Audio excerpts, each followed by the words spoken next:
heading to work. Under the escort of 2 police officers. Along the way, they were blocked by 2 Probox cars. Unfortunately, the administration police officer was shot and fatally wounded. The two are Dr. Asel Correa, who is a general physician, and Dr. Landy Rodriguez, who is a surgeon. The occupants in the 2 cars, believed to be Al-Shabaab militants, got out and opened fire, killing one of the 2 police officers who were escorting the medics. Thereafter, the militants took the doctors from the county government vehicle, forced them into one of their cars, and drove off towards the Kenya-Somalia border. So far, the county government vehicle, which belongs to hospital, has been recovered, and the driver is being held with us for interrogation, for purposes of interrogation.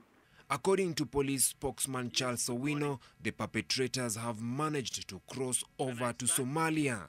Mandera is about a kilometer away from the main Kenya-Somalia border. Mandera Governor Ali Roba has condemned the incident, saying elders from area community are seeking to intervene. Mambo ambayo yamedhuru jamii yetu kabisa. Jamii wamejitolea na wazee wao wako hapa, wamesema watajaribu pia kuzungumza na wazee wenzao katika nchi jirani, kuwaomba kama wanaweza kwenda kuwatembelea hawa wahalifu na kuwaomba wawaachilie watu pasina kuwadhuru kabisa. The Kenya Medical Practitioners, Pharmacists and Dentists Union has also condemned the abduction, calling on the government to beef up protection for all health workers in the country. Vincent Odur, NTV. As it happened, cracks have emerged within Al-Shabaab camps in Somalia following a successful airstrike that killed more than 50 militants. Majority of them were middle-level commanders who were holding a high-level meeting.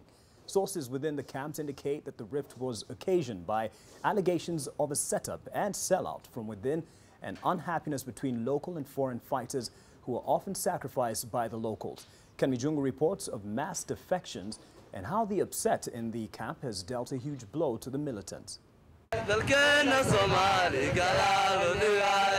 Infightings, chaos, suspicions and mass defections have characterized Al-Shabaab camps following the March 2019 killing of Kenyan-born terrorist Ahmed Ayman. He was one of the more than 50 who died following an airstrike at a building in Lower Shabelle. He and other mid-level commanders were at a planning meeting. Reports that he had been killed created a rift immediately. The success of the airstrike was questioned since the target was accurately acquired and neutralized. Kenyan-born militants and Somalia-born militants immediately began feuding with the Kenyans, accusing them of setting up Ayman. Ahmed Ayman, a Kenyatta University dropout, is said to have been a favorite of many and was fast rising the ranks due to his charisma, something that did not sit well with the Somalis who desired to retain the leadership. And now sources say that over 40 Kenyan-born militants are planning a mutiny within the camp in Jilib due to long-running differences. In the wake of Ayman's killings, the militants reportedly killed 5 of their own, including a woman who they suspect to be spies, after a hurriedly constituted hearing found them guilty, further deepening the rifts within. The foreigners are also accusing the locals of sacrificing them by putting them on the front line during the attacks, a strategy used by the locals to get rid of them. Omar Juma, alias Patrobas, from Majengo in Mombasa, was killed in 2018 after being set up by the native Somali fighters. Eric Ogada suffered the same fate 4 months ago while fighting in Lower Shabelle, having been sent to the front line. Anwar Yogam Muok, another Kenyan, was also killed in June of last year on the front lines. Others like Ali Salim Farouk, one of the 14 Riverside attackers, was sent back home to execute the attack. It's also said that Al-Shabaab leadership has cast out the widows and children of those foreign fighters from the camps, while all the children aged 8 and above are taken up as child soldiers or child brides to the Somali fighters. Reports indicate that last week there was mass dissertations by the foreign Shabab militants from Gedo and Lower Shebele region. Al-Shabaab training commander Ibrahim Mohammed Bito surrendered to the Somali government alongside 100 troops serving under him on the 6th of April this year. Ken Mijungu, NTV.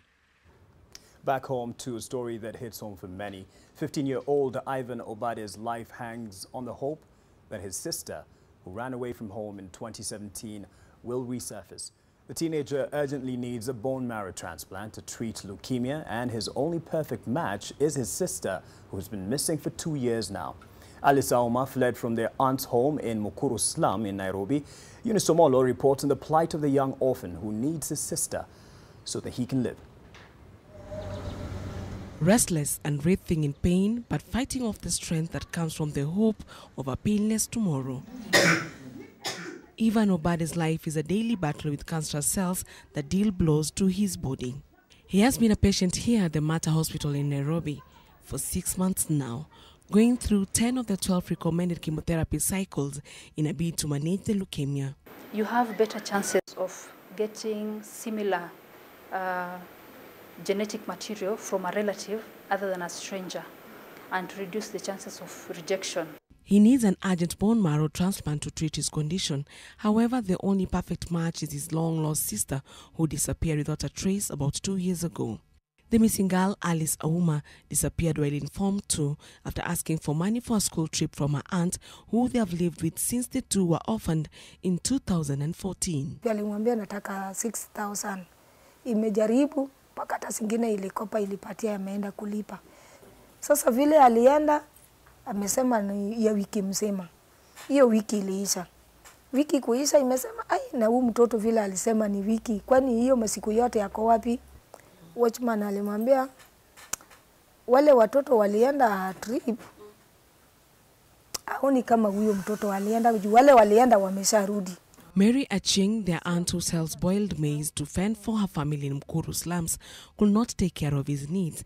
The hospital has taken up the financial burden to treat and care for Ivan until their sister shows up, after which he is to undergo the much-needed life-saving surgery. I'm appealing to anyone who knows where Alice is. Alice, you're watching. Please come to Mater so that we can do the tests so that your brother can be helped. You are the only person that can be able to save Ivan. Due to the poor living conditions, Ivan was taken in by the St. Maria Children's Rescue Center to alleviate his pain and suffering. His education has also taken a blow. Ivan has created special sibling-like relationships at home, but none can fill in the gap his lost sister has left. As weeks turn into months and Ivan's health deteriorating, the hope for finding Alice, literally his lifeline, intensifies, with hope that she'll be found and the brother's life saved. Eunice Omolo, NTV, Nairobi. Let's hope help gets to him. A family in Likoni, Mombasa County has been left in shock and grief after 3 children died in a fire at their home on Friday afternoon. The children, 2 girls and 1 boy, aged between 1 and 5, were in the house, while the whereabouts of their parents are known. According to eyewitnesses, a huge inferno erupted in the home at around 1:30 p.m. from one of the rental rooms and spread fast, consuming an entire block of 14 rooms at Jamvi Lawageni area.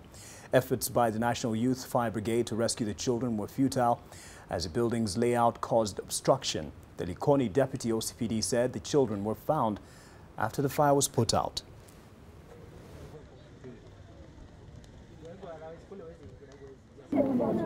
It was my desire that I would live with my son. But God has decided to take him away from me. Nilipata kwamba kuna watoto watatu ambao wamechomeka hawajulikani. Kiwango cha kuweza kujulikana. Watoto hao walichukuliwa na mili yao imelala Coast General Hospital na uchunguzi unaendelea. Na chanzo cha moto bado hakijajulikana. Tunaendelea na uchunguzi ili tupate kujua chanzo cha moto. And we say pole sana to Richard and his family. A day after the Ministry of Agriculture suspended the limit imposed on how many bags of maize the National Cereals and Produce Board could buy from each farmer, NCPB depots still remain deserted as farmers are staying away. NTV's Gabriel Kudaka, spoke to farmers in Uasin Gishu County about why they are hoarding maize and why they are yet to begin delivering to NCPB, and now reports.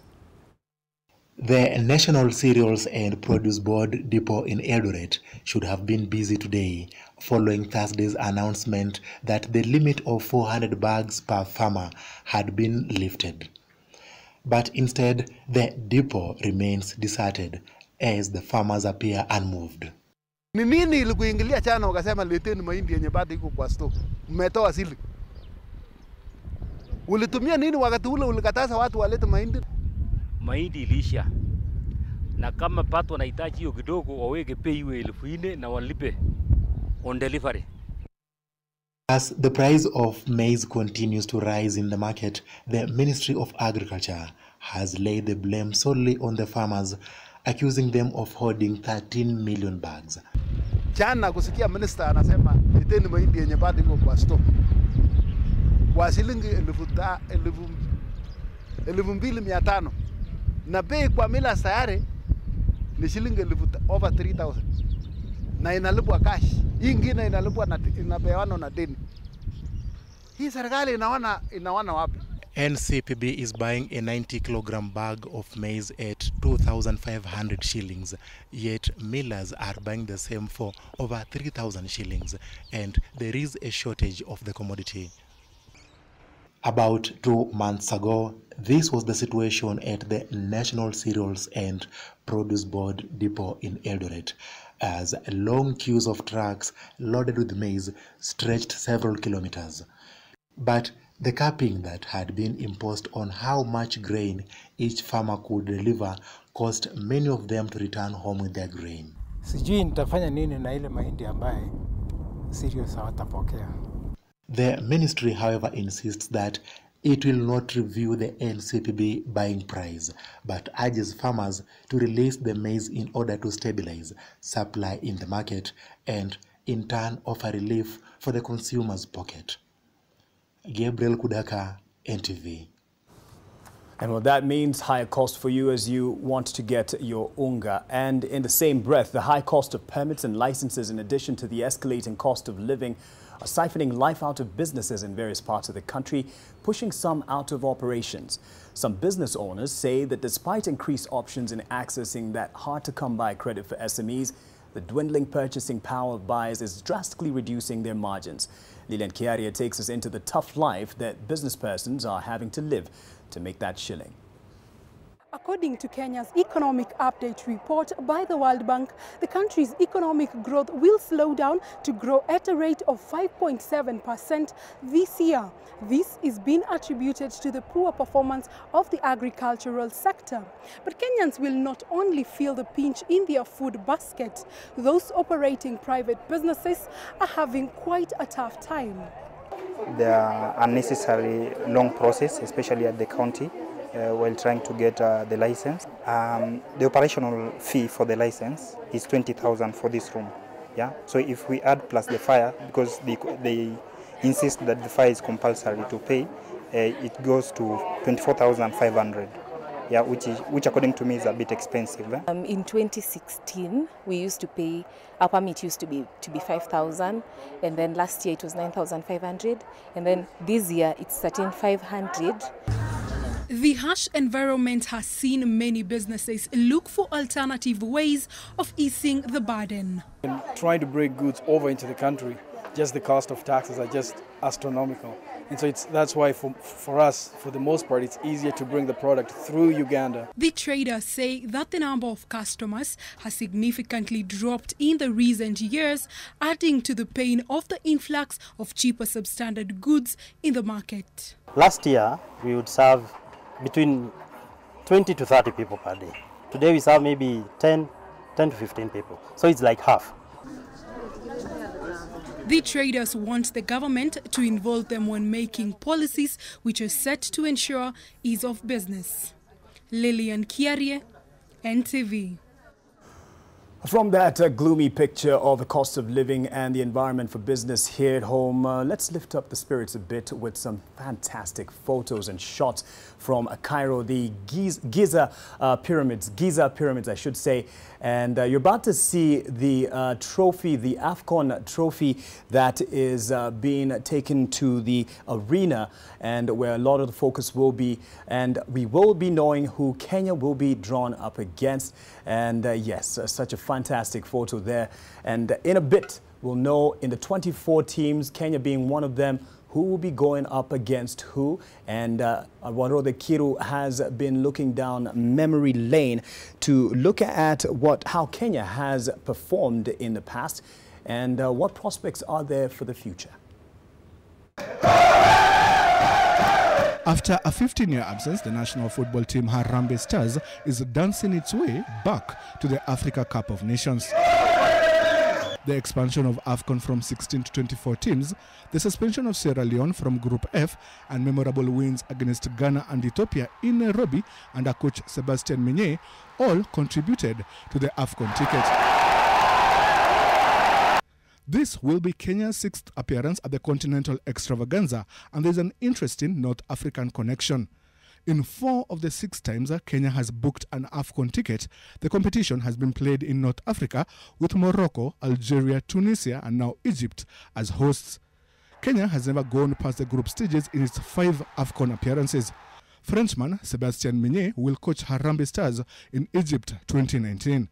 He joins an exclusive club of coaches which includes German Eckhard Kreutzmann, Austrian Gary Saura, and Kenyans Chris Makoha, Mohamed Heri and Jacob Ghost Mulei, who have led Kenya at the Continental Showpiece. The first indigenous Kenyan nikaweza kuqualify team kwa Africa Cup of Nations ambayo ilikuwa Algeria. Ujue wakati huo ni mimi peke yangu, hata nilikuwa nikiomba Mungu nisishikwe na ugonjwa, sababu mimi ndiye coach, sina assistant coach, sina goalkeeper trainer. After years of neglect, Football Kenya Federation is keen on ensuring the Kenyan team has everything it needs ahead of AFCON. Harambee Stars is scheduled to travel to France in May for a 3-week training camp before heading to Egypt for a 1-week acclimatization camp ahead of the tournament. In addition to sharing the 50 million shillings promised by Deputy President William Ruto, every player who makes it to the camp in France will earn 250,000 shillings, while every player who makes it to AFCON proper will bank an additional $500,000. That makes it a total of 750,000 shillings as the minimum payout per player for AFCON. For every win at AFCON, each member of the Harambee Stars squad will bank 250,000 shillings. However, despite these elaborate preparations and investment, Coach Minye has moderate expectations at AFCON 2019. I need to be also realistic. I think to access after the first group stage, it will be a huge result for us. Harambee Stars has played 14 AFCON matches, won 1, drawn 4 and lost 9. Warode Kiru, NTV. And once the draw is announced at the Giza pyramids in Cairo, Egypt, and the trophy that is going to be fought for amongst all those teams is en route to the arena right there. We'll be crossing over live once we know which team will be up against, which teams will be up against, and the prospects then Kenya will have given the past performance and also of the particular teams that will be drawn. And Brian Otoa will give us perspective in a bit. Stay with NTV Weekend Edition.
Welcome back to NTV Weekend Edition.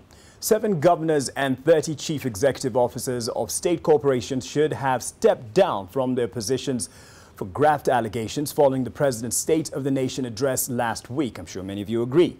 This is the call by Transparency International, however, which is urging President Uhuru Kenyatta to walk the talk in the war against graft. Mel Miendo reports. Anyone whose case goes before court will be removed from government, and any individual will thereafter have to answer his case before a court of law. A commitment by President Kenyatta during the State of the Nation address on 4th April, raising expectations amongst Kenyans that the journey of bringing to book culprits of graft would pick up steam. 7 current and former governors and over 30 chief executive officers of state corporations are under active investigation or prosecution for various corruption-related offenses. But a week later, the individuals mentioned by the president are still in office.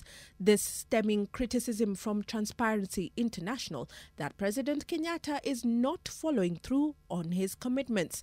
The integrity watchdog now wants the president to direct the over 30 chief executive officers mentioned in the State of the Nation address as being under active investigations step aside to allow for further investigations.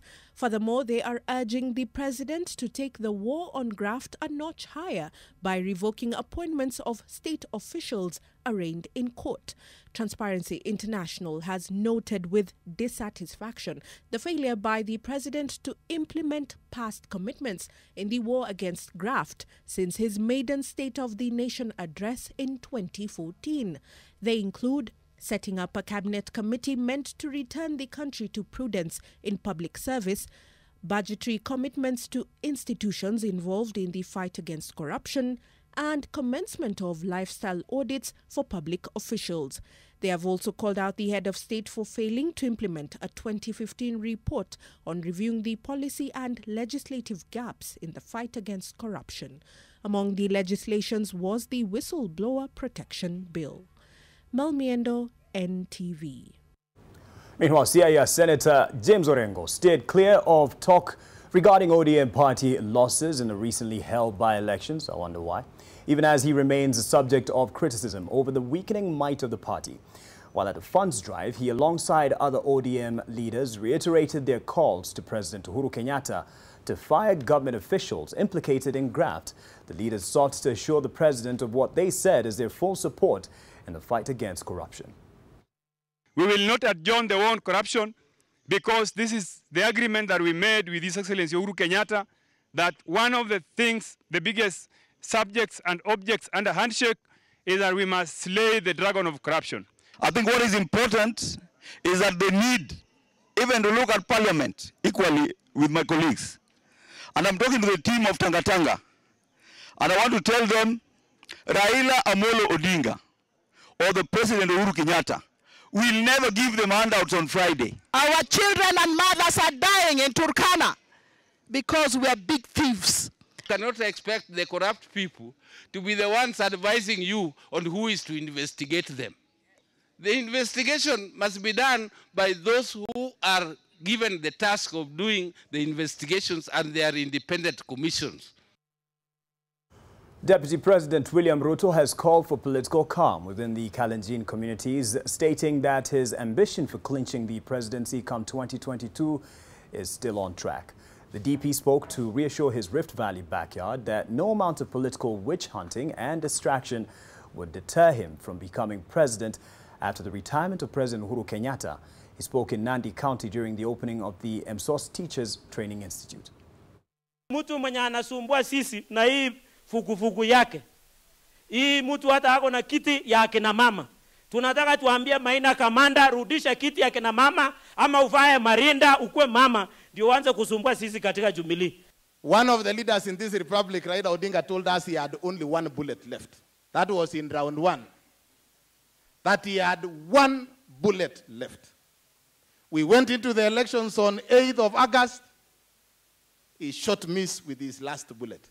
Ni wakati wa sisi viongozi kuungana, tushughulikie mahitaji ya wananchi ya maendeleo, Baadaye tutafanya mambo ya siasa ya uchaguzi wakati wake ikifika. Mimi nataka niwaeleze wale watu wa propaganda na fitina na porojo wawachane na chama ya Jubilee. Chief Justice David Maraga has assured Kenyans that all pending 4,000 cases in the Court of Appeal will be cleared by the end of the year. Justice Maraga has tasked Court of Appeal President William Ouko to expedite the process and make it a realization. Addressing Mombasa residents at the refurbished Court of Appeal offices in the county, Maraga said since taking over 5 years ago, he has managed to reduce the backlog of cases by 87%. Maraga further stated that the judiciary is in the process of hiring 11 more Court of Appeal judges to bring the total number of judges to 30. The CJ says from now henceforth, no appeal case shall take longer than 3 years, as has been the norm.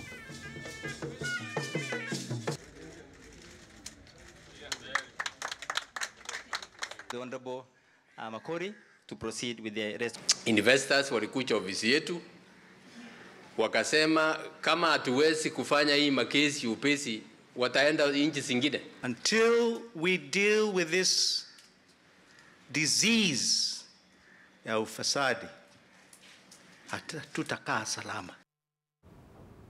Ufisadi will be featuring on Bullseye, which I'm sure you're looking forward to. But we'll be looking at the business world with Julian's Amboko after the break. Stay with us.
Members of the Kenya Auto Bazaar Association disrupted proceedings, leading to its eventual cancellation. Trouble started when Hezekiah Okeo, an official from the Ministry of Industrialization, sought to call the meeting to order to collect views from various stakeholders to feed into the policy.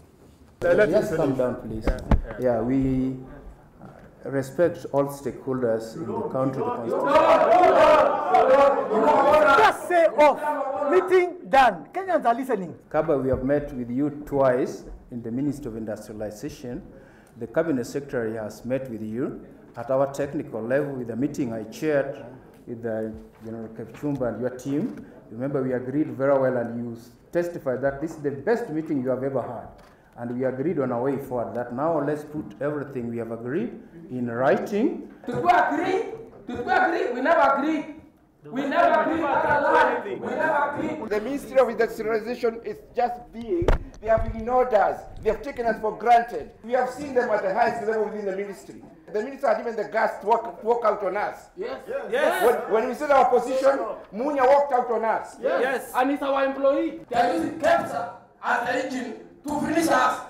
And they are in the board, all of them. No one chico in that board. And we have been crying, asking them, keep our position. They just want big companies in that position so that they can kill one chico. Munya must go! Munya must go! Munya must go! With the prospects of a peaceful meeting all but evaporated, the government officials found themselves between a rock and a hard place. Our chairman was supposed to be in that drafting committee, but they said they cannot sit down with a trader. Our chairman is not a trader. Yeah? He's a trained man, an aeronautical engineer, and then they call him a trader. We know nothing. You know, you have very good points, that if you allowed us to take notes, the people who introduced themselves, very good points, which now, as you send us back to the office, we would be considering. Now you're sending us back to the office to the newspaper without anything. With the atmosphere getting more and more agitated, security agents stepped in and seemed to advise that the meeting be abandoned. Because that is how the constituency.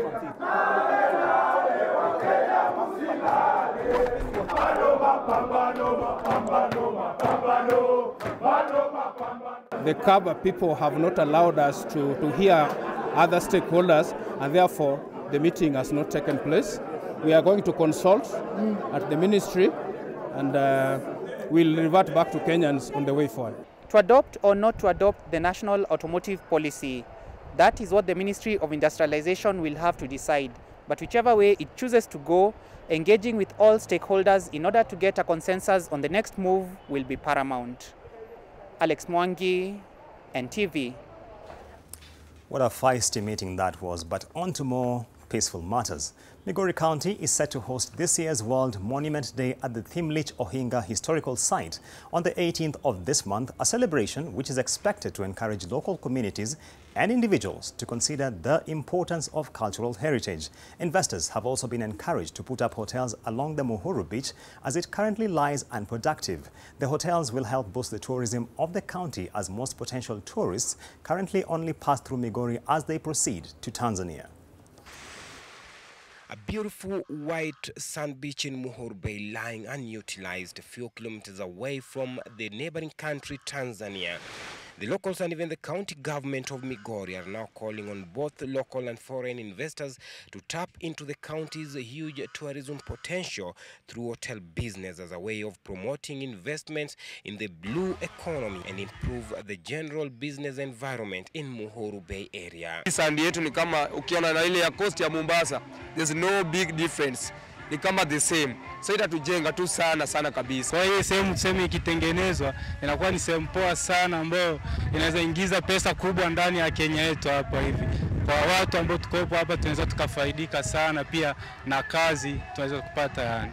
I also want our local investors to take part and put up structures there that can accommodate tourists.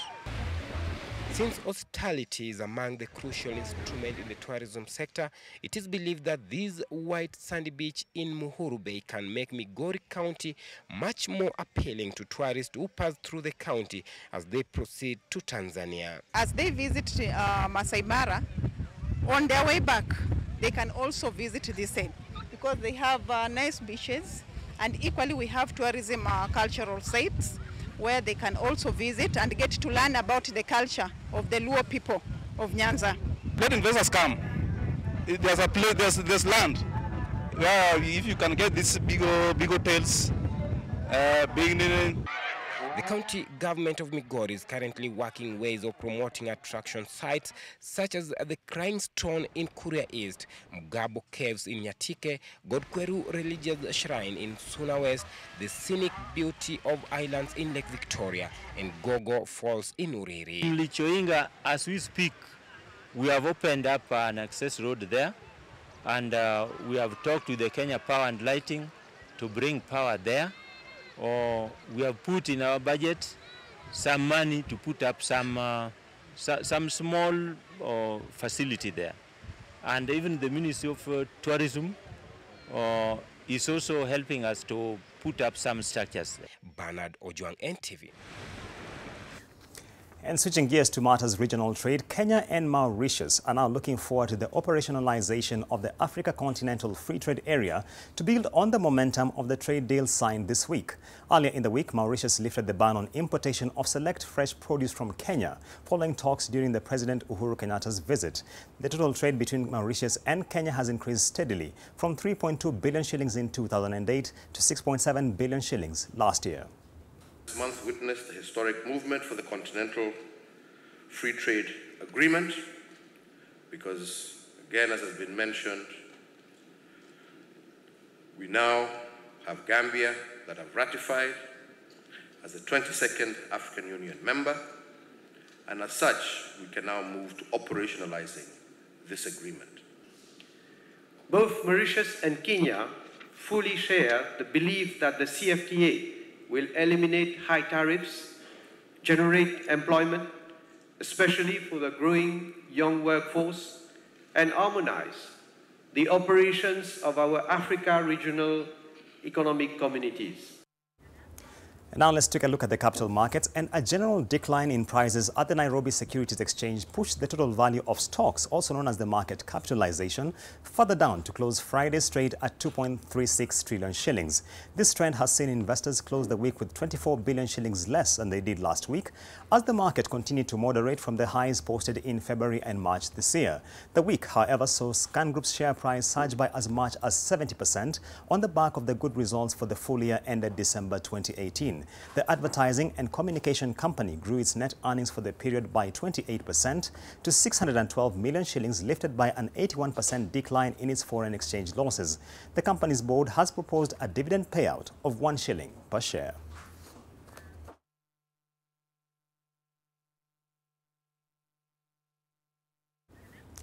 And tonight on Food Friday, Eunice Omolo tells the story of the 81-year-old Mzee John Malika Mweke, a man who started a dairy cooperative on an 8,000 shilling loan from the government project. Na mimi ni mkulima kwa sasa, lakini nilikuwa nikikaa Machakos nikifanya biashara kwa miaka 45. Nilianza kazi ya kufuga ng'ombe na ng'ombe ya mama yangu. Nilianza 1984. Ng'ombe ya mama yangu nikapindua kutoka kwa zibo, ile ng'ombe ya kienyeji, nikapindua na AI polepole mpaka mahali ambapo sasa nimefika. Kufikia sasa ng'ombe ambao niko nao, wale ambao ninakamua kwa sasa, nikaanzisha dairy hapa Mkuyuni. We sell milk which we receive from farmers who are members of Kaiti Dairy Value Chain. All the milk is received at our counter by milk collectors. Once the milk arrives at the reception desk, it is measured and tested for quality.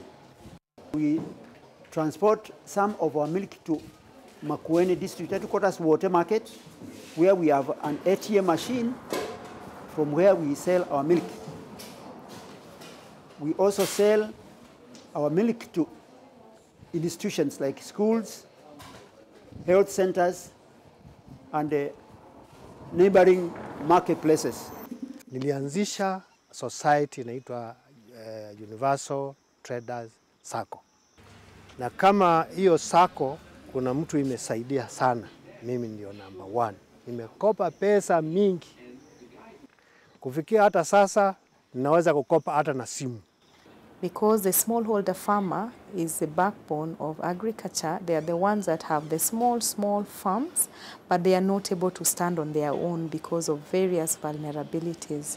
So we do serve them around an anchor, and an anchor is any stronger partner that can support the smallholder farmers, either through providing input in credit or of taking their produce, or in even on lending. We have a store for feeds for our dairy cattle. We have grass, bracharia grass, and we have dairy meal, we have minerals, and other feeds which are used by our dairy cows. We received a loan of 1 million recently from UTS, which helped us stock our storage for dairy meals using the loan from UTS, and we are making good profit from the sales. Pesa haiko Nairobi, haiko kwa kazi kuajiriwa. Ukiwa unafanya kazi ya shambani, unaweza kupata kile ambacho nataka. Kwa sababu kazi ya shambani ni nzuri, unakaa mahali kuna fresh air, unakaa maisha ambao hayana shida sana kama ile maisha ya town. And that story on John Mweke is quite uplifting considering the kind of stories we've been having about mismanagement of SACCOs in the recent past. Up next is the financial report.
And that's it for NTV Business Tonight and this week. Enjoy the weekend ahead.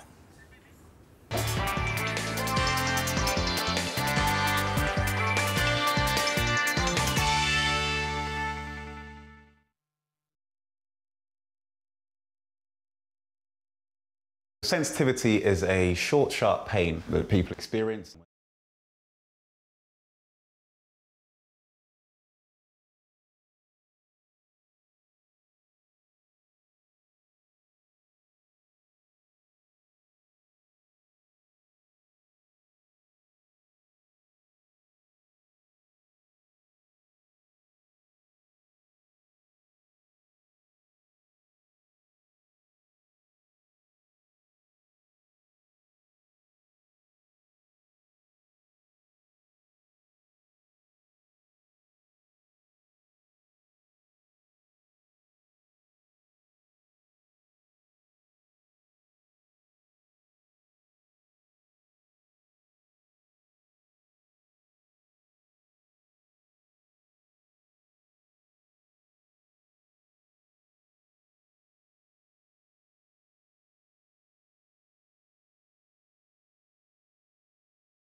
Welcome back to NTV Weekend Edition. It's been a heavy bulletin so far, so let's loosen up and laugh a bit. It almost feels like that season when those who like calling themselves politicians are having to make a hard choice. It almost feels like you are either with us or against us moment, and they're having to choose. Choices, they say, have consequences. And as Emmanuel Juma reports on this week's edition of Bullseye, Mwangi Kiunjuri has become the first cabinet secretary to make that plunge, and he has reasons. Jehova mwadhani kumokia bereria ole watiganeria dugata shaku. Mwangi Kiunjuri is singing a new song. Why the change of tune, one may ask? Unajua mimi na deputy president tumetoka bali. Reason number 2. Kwa hivyo when the deputy president says that he's a hustler, mimi mwenyewe najua. Third and perhaps the most important reason for getting closer. Na sisi tunajikaza tu. Na unajua hata nimesikia Igbo inasema maneno ya machaka. And birds of the same feathers flock together, right? Safari wakati mwingine inakuwa gumu, hata yago nyingine inakuwa gumu kidogo. Let's just say Kiunjuri has found a soulmate in the DP. And why not? It almost feels like that time when people are standing up to be counted. Ndani ya roho ya watu wa Nyeri imeandikwa William Samoei Ruto. Now, Mr. Little Stone. Ukitaka kuondoa ni mpaka uchinje sisi uondoe. You didn't just say that, did you?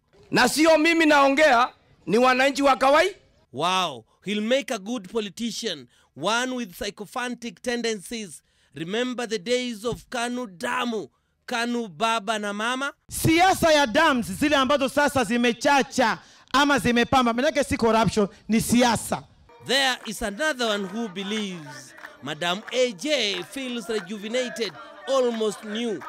She's tough, and William knows just how tough AJ can be. Huyu mama Asha anasukumwa na watu wazee, wanaume. What? Wanajaribu kumuhangaisha huyu mama ati wanamfurusha kwenye chama. Mimi nataka niwaulize hawa wangwana, wanaume hawa wenye mandevu, wawachane na mama, wabambane na mimi. Oh, you mean it's all about this expulsion thing from the party? You nearly took my breath away, William. Ati kazi ya muhimu wanaenda kufanya na kujadiliana ni mambo ya mama mmoja. Huyo mama mumuheshimu. In other words, to get to Aisha, you have to go through William. They relate well. Too well for the first suitor's comfort. Staying with relationship matters. Wewe ukitaka bibi tafuta mtu akuonyeshe kitambulisho. Usione tu amenona huko na huko sema amekuwa mwanamke. Uliza kitambulisho, wewe uko na kitambulisho. Asipotoa, waachana hiyo mtoto atakuletea tabu. This man has the habit of walking right into some very murky waters. Mara mimi nilikuwa nashangaa wewe mzee. Miaka 60. Unaoa mtoto miaka 10 mnaongea nini? Mnapanga nini? Hata wewe ukitolea mtoto mdogo wewe mzee, unatolea mtoto nguo. Hata ni bibi yako wewe unatoa nguo. Uko na kipara. Uko na tumbo kubwa hivi kama karai. Alafu huyu mtoto anaona ukitoa nguo, huyu mtoto atakuwa mgonjwa. Wanatuambia mambo marefu ya bure. That's not for George. It is for these guys. Hawa jamaa sasa ile ambao wanaingia wanakuwa nyembamba kama sindano.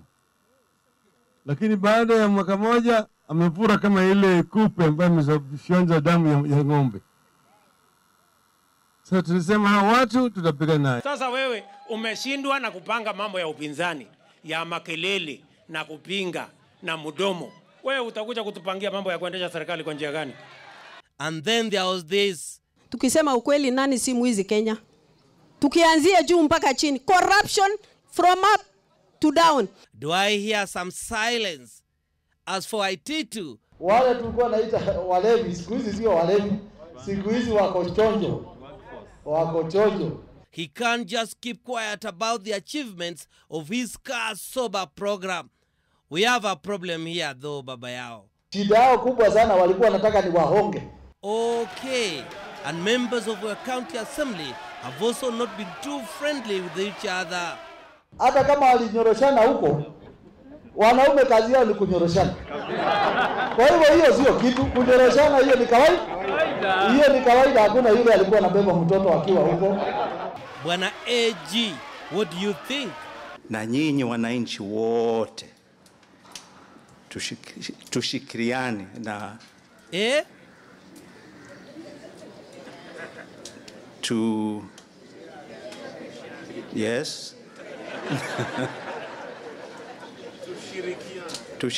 tushikiriane. Emmanuel Juma, Bullseye, NTV.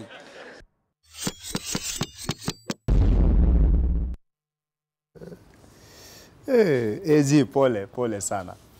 Here's an example that should be at least copied for the squabbles that we have between our leaders here. Pope Francis got on his hands and knees before the leaders of South Sudan's government and its opposition, kissing their shoes and imploring the two men to maintain the tennis peace that exists between them. The dramatic gesture happened during a spiritual retreat by the two leaders at the Vatican. The leaders appeared to be stunned as the 82-year-old Pope, helped by aides, knelt with difficult, to kiss the shoes of the two main opposing leaders and other people in the room. Pope Francis appealed to South Sudan's President Salva Kiir, his former deputy turned rebel leader Riek Machar, and three other vice presidents to respect an armistice they signed and commit to forming a unity government next month. The Vatican brought together South Sudanese leaders for 24 hours of prayer and preaching inside the Pope's residence in an attempt to heal bitter divisions before the country's planned setting up of a unity government.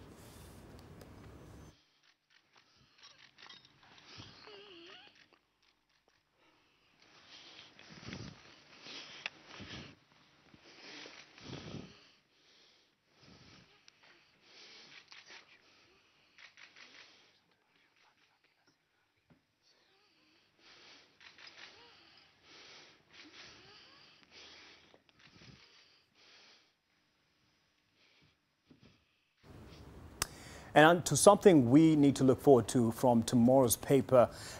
Questions are being raised on why the abducted Cuban doctors have been left so vulnerable in Mandera. In a town that has suffered many Al-Shabaab attacks in the recent past, get the story of who the Cuban doctors are, what they said in their last exclusive interview with our reporter in Mandera, what exactly happened in the lead up to the attack, and the security lapses that could have led to the abduction. This in your copy of the Saturday Nation tomorrow. Well, take a break for sports. Brian Otwal will be up next with the AFCON draw, what we're expecting, of course, and much more from the sporting world. Stay with us.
To NTV Sport, my name is Brian Otual. First up, ongoing right now is the 2019 Africa Cup of Nations draws in Cairo, Egypt, and 24 teams are taking part in that draws with Kenya in pot 3. The teams have been divided in 4 different pots of 6 teams each. Currently, Kenya is in pot 3 alongside South Africa, Uganda, Benin, Mauritania, and Madagascar. And the hosts, Egypt, are in pot 1 alongside Cameroon, Senegal, Tunisia, Nigeria, and Morocco.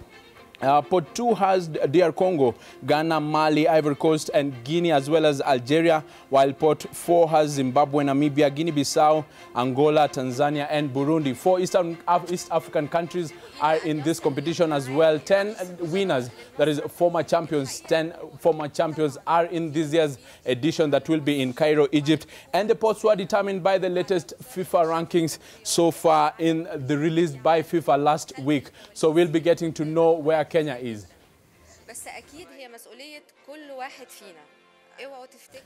And to other stories making headlines in sports, national swimmers continue to jostle for slots to represent Kenya at 5 different swimming international competitions during the national swimming trials held at the Kasarani Aquatic Stadium.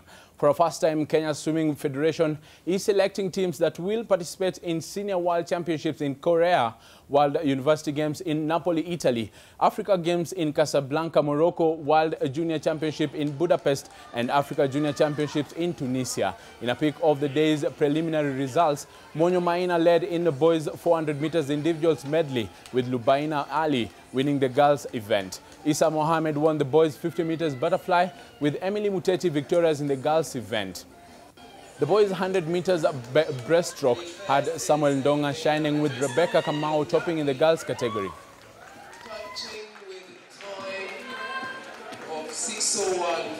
Moving forward, I would like to get under the 5-minute mark. It's probably my seasonal goal this year.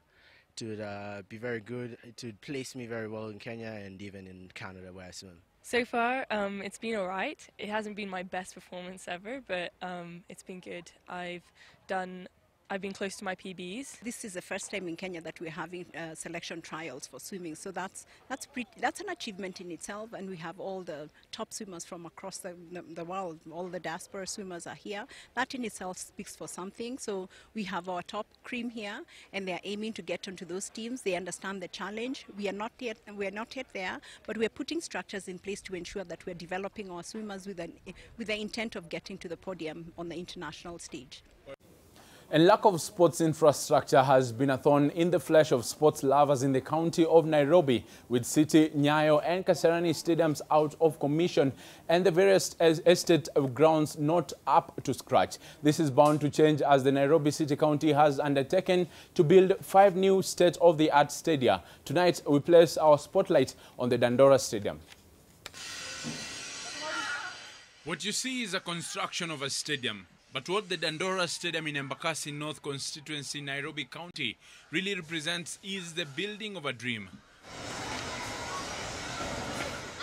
Sports in general and football in particular has been used globally to lift those from lower income neighborhoods to economic stability and even stardom. Case in point being Yohana Omolo, who grew up in Dandora and now plays professional football in Belgium. I'm a resident in Belgium. I play for Club Second Bruges in Belgium, and yeah, I was born and raised in Dandora. For decades, the Dandora area of Nairobi has been associated with crime, drugs, and other social vices. In addition, Dandora serves as the dumping site for Nairobi, and the construction of the new stadium is therefore poised to be a game changer. Kuna kina Origi, wakina Yohana Omolo, Pascal Ochieng, Jerry Santos, so hiyo ni motivation bado kwa vijana wetu. So sasa hii kiwanja inafanya talent itakuwa more. Dando imekuwa na jina mbaya, kwa hivyo hii grao itatumikia jina na vijana wengi sana wataingia kwa ball na nyewe itaweza kabisa. 15 football clubs from Dandora are set to benefit from the stadium upgrade that is nearing completion, with a grand opening set for July.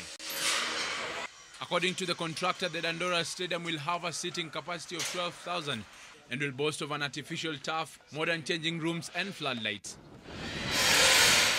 The Dandora Stadium is among 5 estate grounds that are being upgraded by the Nairobi County government, seeking to enhance the talent developments of youth within 17 sub-counties in Nairobi. The other grounds are Keumbuini, Woodley, Ziwani and Riruta.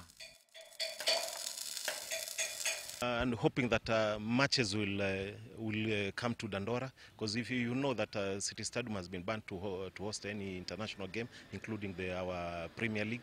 So we're hoping that football will be back to the community. There's a standard that when you go to Kasarani, there's those talents that you can get them. But now here, we're going to get the talents that we never had. Even as all this unfolds, Nairobi's oldest stadium, the City Stadium, which is under the management of the City County of Nairobi, remains in shambles.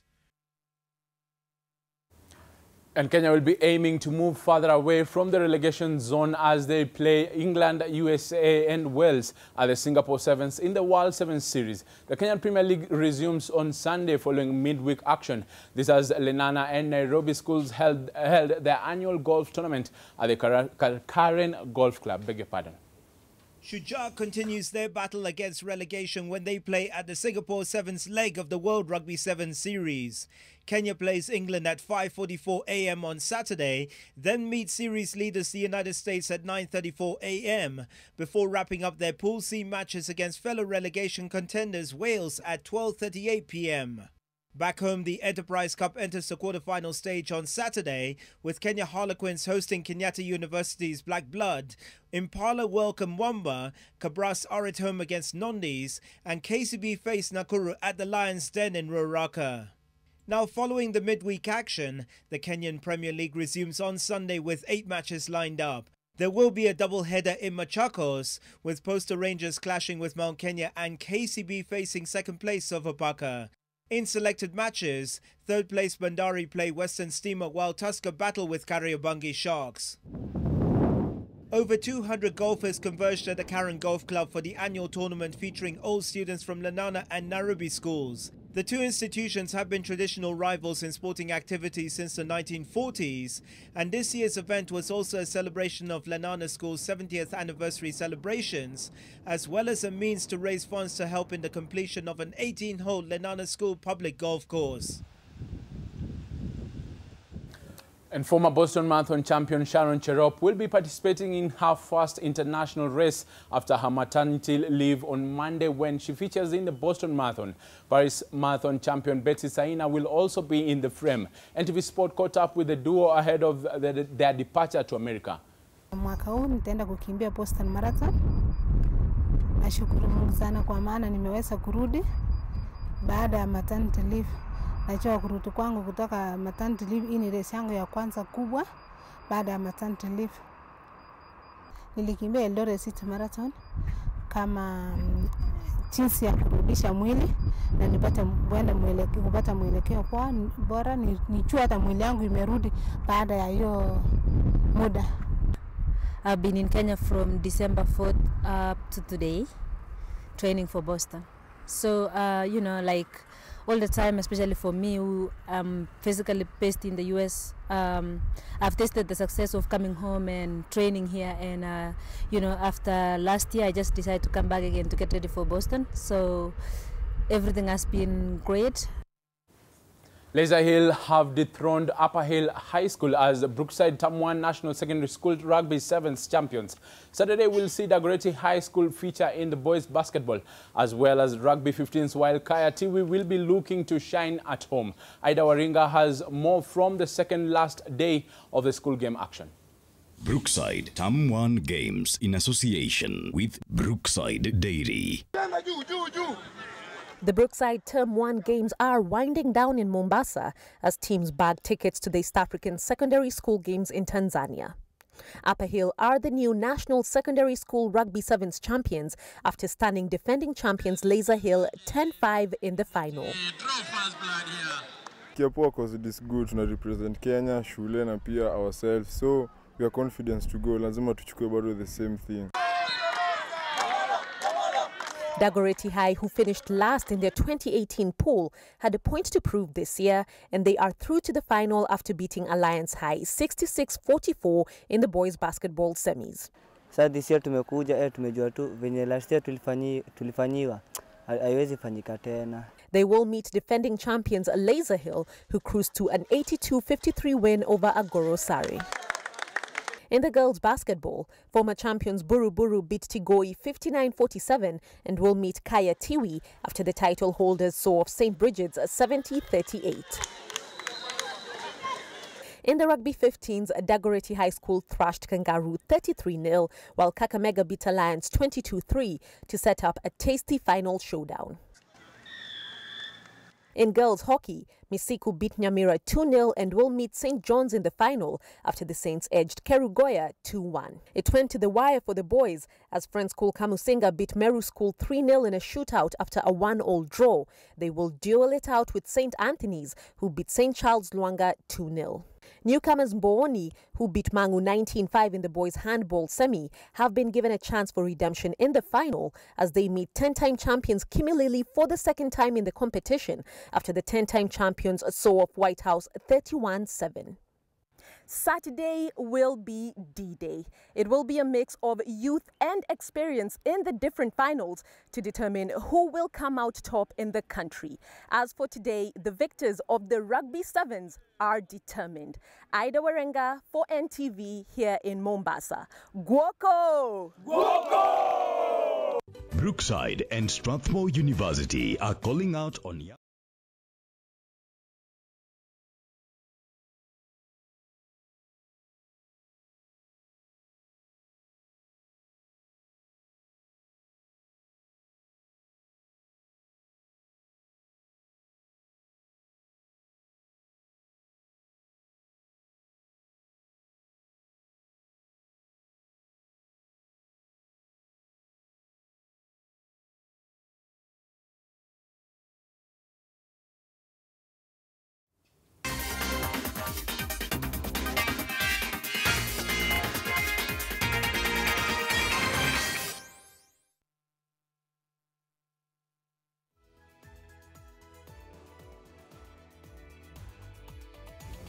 So the draws are going on right now. We wait to see where Kenya will lie, what group and who they take. I see Cameroon, Mali, Senegal. Yeah, ready to talk about Mali, but then our stakes, man. Not too good looking up against them. Yeah, well, at least we've won at least a match, so we can still win. All right, and that's actually, oh no, not behind us, but what you can see there is this preps ahead of the announcement. But it's a good contrast when it's in, you know, the other draws that are done internationally. Only takes 10 minutes. 10 minutes. Champions League last week we saw done in 10 minutes. Anyway, let the people entertain. I'm sure that young girl really practiced to entertain the crowd that's there at the Giza pyramids in Egypt. But yes, something else to look forward to. This might actually fall within the hour that Amina Abdi-Rabar will be on with the trend. That is the final draw for Kenya. And I'm told 12 will probably feature in that. Well, so yeah, you made it into the trend. So go you. And yes, someone else you should be looking forward to hearing from is Chipukizi, but he's on another assignment right now, of course, fighting against drug abuse. And don't judge him by his hair look. He definitely has a lot to share about the youth and what is facing them. King Kaka, our very own, and Sleepy David, the entertainer, and Poets from Autumn. I think it's Autumn, not Autumn, but Autumn in the USA. Ezekiel Azonu, I'm a big fan of his. I managed to get a selfie. I think I'm getting excited and I need to go. But we have Top Sport tomorrow. More sports goes on tomorrow from 2 p.m. Okay. Yeah. Just fade out because we'll continue talking. Thank you for watching. My name is Mark Masai.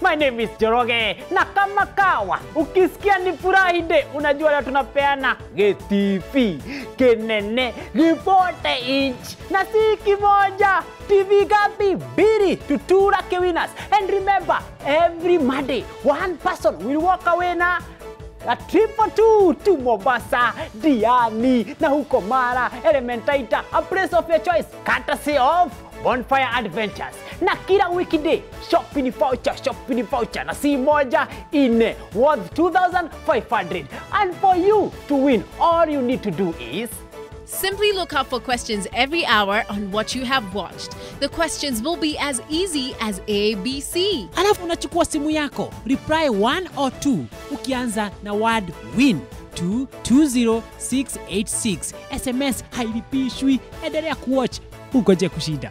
If you are the lucky winner, you will receive a call from 0719038866. Kumbuka, sheria na masharti inafuatiliwa. Washindi wetu wa TV ni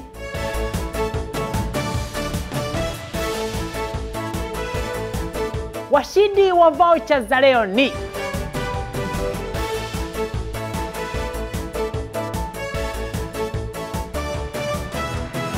If you are the lucky winner today, you will receive a call from 0719038866. And remember, terms and conditions apply. Watu wameshinda ma TV, wengine ma shopping voucher, na mimi nakwambia usifuge macho. Watch NTV all day every day kwa sababu the grand prize ni Dubai at 342. Siku ni gapi? 5 days. Courtesy of Bonfire Adventures. Tufanye mambo yetu hivyo tu. Watch and win with NTV. Kwa sasa sina mambo mingi ni bye bye. For me.